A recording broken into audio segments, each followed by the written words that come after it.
ನಾನು ಮಹೇಂದ್ರ ಅವರೇ, ಈ ಇಬ್ಬರ ನಡುವೆ ಈಗ ಸಿದ್ದರಾಮಯ್ಯನವರ ಬೈ ನೇಚರ್ ನಾವು ಚೆಕ್ ಮಾಡ್ಕೊಂಡ್ಬಿಟ್ಟಾಗ ಒಂದು ವೇಳೆ ಎಂಥ ಅಗ್ರಿಮೆಂಟು ಆಗಿರಲಿಲ್ಲಪ್ಪ ಅಂದಿದ್ದರೆ ಸಿದ್ದರಾಮಯ್ಯನವರು ಸಹಜವಾಗಿ ಅವ್ರ ರಾಜಕಾರಣದ ಜೀವನದಲ್ಲಿ ಆ ಥರ ಮಾತಾಡೋರು ಅಲ್ಲ.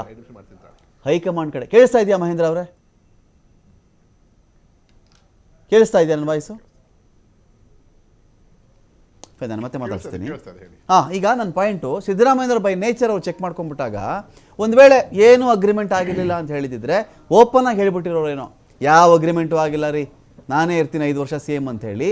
ಈ ಅವಧಿ 2.5 ವರ್ಷ ಮುಗಿಯೋಕ್ಕೆ ಮುಂಚೆ ಆ ಥರ ಮಾತಾಡ್ತಾ ಇದ್ರು. ನಾನೇ CM, ನನ್ನ ನೇತೃತ್ವದಲ್ಲೇ ಚುನಾವಣೆ ನಡೆಯುತ್ತೆ, ಆ ಥರದ್ದು ಏನೂ ನಡೆದಿಲ್ಲ, ನಿನಗೆ ಯಾರು ಹೇಳಿದ್ರು, ನೀನು ನೋಡಿದ್ದ, ನೀನು ಕಂಡಿದ್ದ, ಈ ಥರ ಮಾತಾಡ್ತಾ ಇದ್ರು. 2.5 ವರ್ಷ ಅಂತ ಆದಮೇಲೆ ಇದೇ ಸಿದ್ದರಾಮಯ್ಯನವರು ಹೈಕಮಾಂಡ್ ಹೇಳಿದ್ರೆ, ಹೈಕಮಾಂಡ್ ಮಾತಾಡಿದ್ರೆ, ಹೈಕಮಾಂಡ್ ಒಪ್ಪಿದ್ರೆ ಅಂತ ಮಾತಾಡ್ತಾರಲ್ಲ, ಇದು ಸಿದ್ದರಾಮಯ್ಯನವರ ಇನ್ನೊಂದು ವರ್ಷನ್ ಥರ ಕಾಣಿಸ್ತಾ ಇದೆಯಾ ಇದು, ಅಥವಾ ಮೊದಲು ಮಾತಾಡ್ತಾ ಇದ್ದಲ್ಲ ಆ ಥರ ಅವ್ರ ಧ್ವನಿ ಬರ್ತಿಲ್ವಲ್ಲ, ಯಾಕೆ ಅಂತ?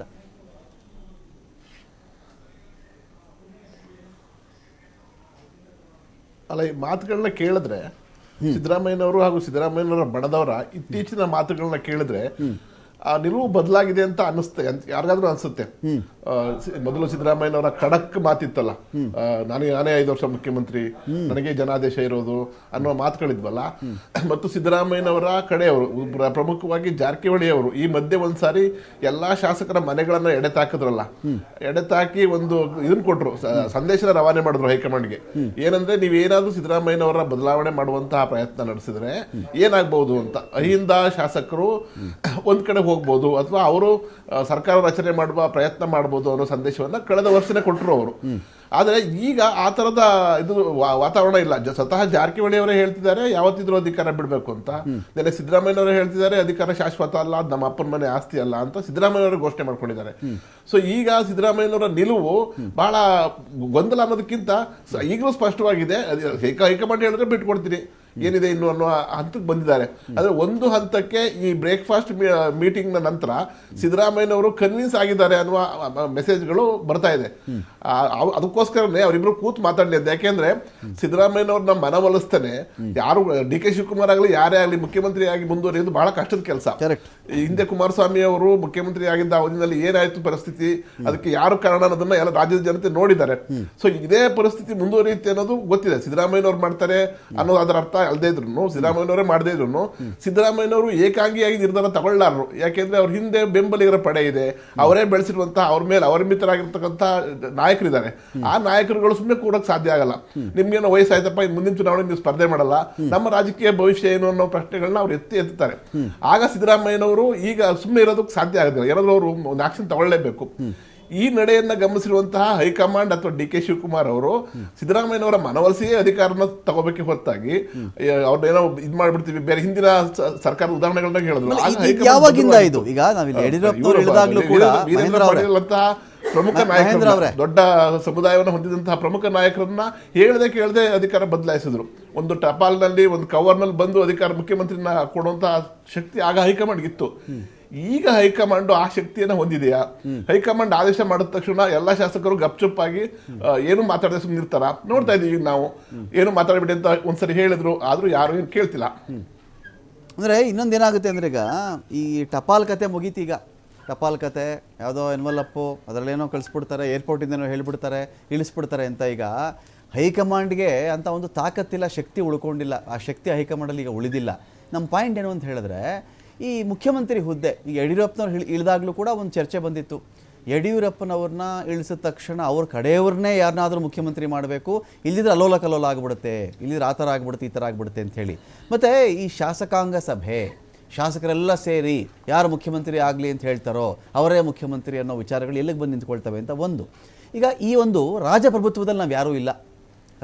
ಒಬ್ಬ ರಾಜ ಆಳ್ವಿಕೆ ಮಾಡ್ತಾ ಇದ್ದ, ಅವನ ಮಗ, ಅವ್ರ ಮೊಮ್ಮಗ, ಈ ಥರ ಅವ್ರು ಮಾಡ್ಕೊಂಡು ಅಧಿಕಾರದಲ್ಲಿರುವಂತೆ ಮಾಡ್ಕೊಂಡು ಹೋಗಬೇಕು ಅಂತ ಸಿದ್ದರಾಮಯ್ಯ ಯಾರೋ ಹೆಸರು ಹೇಳಿದ್ರೆ ಅವರು ಮುಖ್ಯಮಂತ್ರಿ ಆಗಬೇಕು ಅನ್ನೋದು ಇದ್ದಿದ್ದರೆ ಶಾಸಕರ ಮಾತುಗಳಿಗೆ ಏನು ಬೆಲೆ ಇರ್ತಾ ಇತ್ತು ಅಂತ ಒಂದು ಪಾಯಿಂಟ್ ಬರುತ್ತೆ ಇಲ್ಲಿ. ಆಯ್ತಪ್ಪ, ಶಾಸಕರೇ ಒಂದು ವೇಳೆ ತೀರ್ಮಾನ ಮಾಡಿದ್ರು XYZ ಯಾರ ಹೆಸರಾದರೂ ಹೇಳಿ, ಅದೆಲ್ಲ ಹೇಳಿದ ಮೇಲೂ ಹೈಕಮಾಂಡ್ ಹೇಳೋರೆ CM ಆಗೋದು ಅನ್ನೋದಾದರೆ ಇವುಗಳಿಗೆಲ್ಲ ಏನು ವ್ಯಾಲ್ಯೂ ಇದೆ ಅಂತ.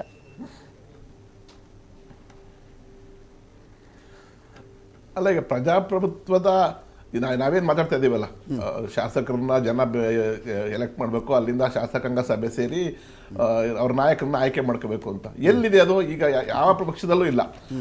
ನಾವು ಪ್ರಜಾಪ್ರಭುತ್ವವನ್ನು ಪ್ರತಿಪಾದಿಸ್ತೀವಿ ಅಂತ ಬಂದ ಆಮ್ ಆದ್ಮಿಯವರು ಕೂಡ ಇದನ್ನ ಪಾಲಿಸ್ತಾ ಇಲ್ಲ. ಅವರು ಪ್ರಜಾಪ್ರಭುತ್ವ ವಿರೋಧಿಯಾದಂಥ ನಿಲುವುಗಳನ್ನೇ ತಡ್ಕೊಂಡು ಬಂದಿದ್ದಾರೆ. ನಾವು ಡೆಲ್ಲಿನಲ್ಲಿ ನೋಡಿದ್ವಿ, ಪಂಜಾಬಲ್ಲಿ ನೋಡಿದ್ವಿ. ಅವರೇನು ಜನಾಭಿಪ್ರಾಯಕ್ಕೆ ಬೆಂಬಲ ಕೊಟ್ಟಿದ್ದಾರೆ ಅಂತಿಲ್ಲ. ಇನ್ನು ಇವರು ಶಕ್ತಿ ಕೇಂದ್ರದಲ್ಲೇ ಇರೋರು, ಬೇರೆ ಪಕ್ಷಗಳು ಏನು ಯಾವ್ದಾರು. ಯಾಕೆಂದ್ರೆ ಆಮ್ ಆದ್ಮಿ ಯಾಕೆ ಉದಾಹರಣೆ ತಗೋತಾ ಇದ್ದೀರಿ ಅಂದ್ರೆ, ಅವರು ಚಳುವಳಿ ಮಾಡ್ತೀವಿ, ಆಂದೋಲನ ಮಾಡ್ತೀವಿ ಅಂತ ಬಂದವರು. ಉಳಿದವರು ನಾವು ಅಧಿಕಾರ ಪಡೆಯಬೇಕು ಅಂತಾನೆ ಬಂದ ರಾಜಕೀಯ ಪಕ್ಷಗಳು, ಅದು ಬಿಜೆಪಿ ಆಗಲಿ, ಜನತಾದಳ ಆಗಲಿ, ಕಾಂಗ್ರೆಸ್ ಆಗಲಿ, ಈ ತರಹದ ಏನು ಪ್ರಜಾಪ್ರಭುತ್ವದ ಪರವಾದ ಧೋರಣೆಗಳನ್ನು ತಗೊಂಡೇ ಇಲ್ಲ.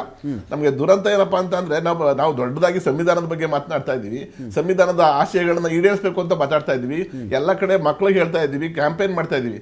ಆದ್ರೆ ಶಕ್ತಿ ಕೇಂದ್ರ ವಿಧಾನಸೌಧದಲ್ಲಿ ಯಾರು ಶಾಸನಗಳನ್ನು ರೂಪಿಸ್ತಾರಲ್ಲ ಶಾಸಕರು, ಅವ್ರಿಗೇನೆ ಆ ಶಕ್ತಿ ಇಲ್ಲ. ನಮ್ಮ ಅವರ ಅಧಿಕಾರ ಏನಿದೆಯಲ್ಲ, ತನ್ನ ನಾಯಕರನ್ನ ಆಯ್ಕೆ ಮಾಡಿಕೊಳ್ಳುವ ಅಧಿಕಾರವನ್ನೇ ನಾವು ಕೊಟ್ಟಿಲ್ಲ. ಇದು ಇವತ್ತು ಈ ಕಾಂಗ್ರೆಸ್ ಪಕ್ಷದ ವಿಚಾರ ಅಲ್ಲ, ಎಲ್ಲ ಪಕ್ಷದಲ್ಲೂ ಹಾಗೆ ಆಗಿದೆ. ಎಲ್ಲ ಪಕ್ಷದ ಮುಖಂಡರು ಒಂದ್ಸರಿ ನಾಯಕತ್ವ ಬಂದ ತಕ್ಷಣ ಅದು ಅಧಿಕಾರವನ್ನ ಬಿಡದೆ ಹಿಡ್ಕೊಳ್ಳೋದು ಎಲ್ಲಾ ಪಕ್ಷದಲ್ಲೂ ನಡ್ಕೊಂಡು ಬಂದಿದೆ. ಓಕೆ, ಈ ಡಿಸೆಂಟ್ ಕ್ರಿಯೇಟ್ ಆಗ್ತಿದೆಯಲ್ಲ ಉತ್ಕರ್ಷ್, ಈ ಡಿಸೆಂಟನ್ನು ಸಮ್ಟೈಮ್ಸ್ ನೋಡಿದ್ರೆ ಹೈಕಮಾಂಡ್ ಬೇಕು ಅಂತ ಮಾಡ್ತಿದ್ಯೇನೋ. ಸಪೋಸ್ ಇಬ್ಬರು ಜಗಳ ಆಡ್ತಿರ್ತಾರೆ, ಒಬ್ಬರ ಪರವಾಗಿ ಹೈಕಮಾಂಡ್ ನಿಂತ್ಕೊಂಡ್ಬಿಡುತ್ತೆ ಅಂತ ಅಂದ್ಕೊಳ್ಳೋಣ ನಾವು. ಇನ್ನೊಬ್ಬರು ಬಹಳ ಥರ ಸ್ಟ್ರಾಂಗ್ ಆಕಾಂಕ್ಷೆ ಆಗಿರ್ತಾರೆ ಅಂತ ಅಂದ್ಕೊಂಡಾಗ ಆ ಒಂದು ವಿರೋಧ ತೋರಿಸ್ಬೇಕಲ್ಲ. ಇಷ್ಟೊಂದು ಜನ ವಿರೋಧ ಮಾಡ್ತಿದ್ದಾರೆ, ಅಷ್ಟು ಸುಲಭವಾಗಿಲ್ಲ, ಈಗ ತಡೀರಿ, ಈಗ ಕಾಯೋಣ, ಒಂದು 6 ತಿಂಗಳು ಕಳೀಲಿ, ಒಂದು ಎಲೆಕ್ಷನ್ ಕಳೀಲಿ, ಈ ಥರದ ಮೆಸೇಜ್ ಕೊಡೋ ಸಲುವಾಗಿ ಇದು ಯಾವುದೋ ಮೀನೂಟ, ಕೋಳಿ ಊಟ, ಬ್ರೇಕ್ಫಾಸ್ಟು, ಲಂಚು, ಡಿನ್ನರು, ಈ ಕಥೆಗಳು ಬರ್ತಾವ ಇಲ್ಲಿ ಹೇಳಿ ತೋರಿಸ್ಕೋಬೇಕು. ನೋಡಪ್ಪ ಇಷ್ಟೊಂದು ಜನ ಇಲ್ಲಿ ನಿನಗೆ ವಿರೋಧ ಮಾಡ್ತಾ ಇದ್ದಾರೆ, ನೀನು ನೋಡಿದ್ರೆ ಸೇಮ್ ಮಾಡು ಅಂತ ಹೇಳ್ತೀವಿ, ಏನಾಗುತ್ತೆ ನಮ್ಮ ಕತೆ, ಸ್ವಲ್ಪ ತಾಳ್ಮೆಯಿಂದ ಇರು, ಆ ಮೆಸೇಜ್ ಕೊಡೋ ಸಲುವಾಗಿ ಇಷ್ಟೊಂದು ನಡೆಯುತ್ತಾ ಅಂತ ಹೇಳಿ. ಈಗ ಇವತ್ತಿಗೆ ಇದೇ ಮಂಗಳೂರಿಗೆ ಡಿ ಕೆ ಶಿವಕುಮಾರ್ ಕರೆದಿದ್ರೆ ಯಾರಾದರೂ ಬೇಡ ಅಂತಿದ್ರಾ? ಡಿ ಕೆ ಶಿವಕುಮಾರ್ ಕಡೆಯವ್ರನ್ನು ಕರೆದು ಒಟ್ಟಿಗೆ ಊಟ ಹಾಕ್ಸಿದ್ದಿದ್ರೆ ಸಿದ್ದರಾಮಯ್ಯನವರು ಡಿ ಕೆ ಶಿವಕುಮಾರ್ ಇಬ್ಬರೇ ತಿಂಡಿ ಮಾಡಬೇಕು ಅಂತ ಇರಲಿಲ್ಲ ಅಲ್ಲ, ಎಲ್ಲರನ್ನೂ ಕರೀರಪ್ಪ, ಇಡೀ ಪಾರ್ಟಿಯವರು ಎಲ್ಲ ಶಾಸಕರು ಬರಲಿ ಅಂತ ಯಾಕೆ ಮಾಡಲಿಲ್ಲ ಅದನ್ನು? ಸರ್ 2 ನಿಮಿಷ. ಈಗ ನೀವು ಹೇಳಿದ್ರಿ Congress high command is at it's weakest point. ಯಾವುದೇ ಡಿಸಿಷನ್ ಅನ್ನ ತಗೊಳ್ತಕ್ಕಂಥ ಸಾಮರ್ಥ್ಯ ಕಾಂಗ್ರೆಸ್ ಹೈಕಮಾಂಡ್ ಇಲ್ಲ. ಇಟ್ಸ್ ಅ ಡಿಫರೆಂಟ್ ಸ್ಟೋರಿ, ಇಡೀ ಜಗತ್ತಿಗೆ ಗೊತ್ತಿರ್ತಕ್ಕಂಥ ವಿಷಯ. ಈಗ ಸಿದ್ದರಾಮಯ್ಯನವರು ಅಹಿಂದ ಸಮುದಾಯದ ಬಗ್ಗೆ ಮಾತಾಡ್ತಾರೆ. ಸಿದ್ದರಾಮಯ್ಯನವರು ಸ್ವಸಾಮರ್ಥ್ಯದಿಂದ ಬಂದಂಥ ನಾಯಕರು, ಅದ್ರ ಬಗ್ಗೆ ನಮಗೆ ಗೌರವ ಇದೆ. ಈಗ ಒಂದಷ್ಟು ಪ್ರತಿಯೊಬ್ಬರಿಗೂ ಗೊತ್ತಿರ್ತಕ್ಕಂಥದ್ದು ಏನು, 2008ರಲ್ಲಿ ಮಲ್ಲಿಕಾರ್ಜುನ್ ಖರ್ಗೆ ಅವ್ರಿಗೆ ತಪ್ಪಿಸಿದ್ರು, 2013ರಲ್ಲಿ ಪರಮೇಶ್ವರನ್ ಸೋಲಿಸಿದ್ರು. ಈಗ ಇದೇ ಅಹಿಂದ ಶೋಷಿತ ಸಮುದಾಯಗಳಂತ ಹೇಳ್ತಾರೆ. ಆದರೆ ವಾಲ್ಮೀಕಿ ಹಗರಣ ಆಯಿತು, ಬೋವಿ ಹಗರಣ ಆಯಿತು, SCP TSP ಹಣವನ್ನ ದುರ್ಬಳಕೆ ಮಾಡ್ಕೊಂಡ್ರು. ಹಾಗಾದ್ರೆ ಇದು ಯಾವುದೂ ಕೂಡ ಆ ಶೋಷಿತ ಸಮುದಾಯಗಳ ಹಣ ಅಂತ ಗೊತ್ತಾಗ್ಲಿಲ್ವಾ? ಅದೇ ಹಿಂದುಳಿದ ಸಮುದಾಯಗಳು ಇರ್ತಕ್ಕಂಥ ಸವಿತ ಸಮಾಜ, ಮಡಿವಾಳ ಸಮಾಜ, ದಕ್ಕಲಿಗರು, ಸೋಲಿಗರು, ಸಿದ್ಧಿ ಜನಾಂಗ, ಇವ್ರು ಎಷ್ಟು ಜನಕ್ಕೆ ಅವಕಾಶ ಕೊಟ್ಟಿದ್ದಾರೆ? ಈ ಸಮುದಾಯದಿಂದ ಬಂದಂತ ನಿಗಾ ಮಂಡಳಿಗಳ ಹಣವನ್ನೇ ದುರ್ಬಳಕೆ ಮಾಡ್ಕೊಂಡಿರ್ತಕ್ಕಂಥದ್ದು ಬಹಳ ಸ್ಪಷ್ಟವಾಗಿ ಗೊತ್ತಿದೆ.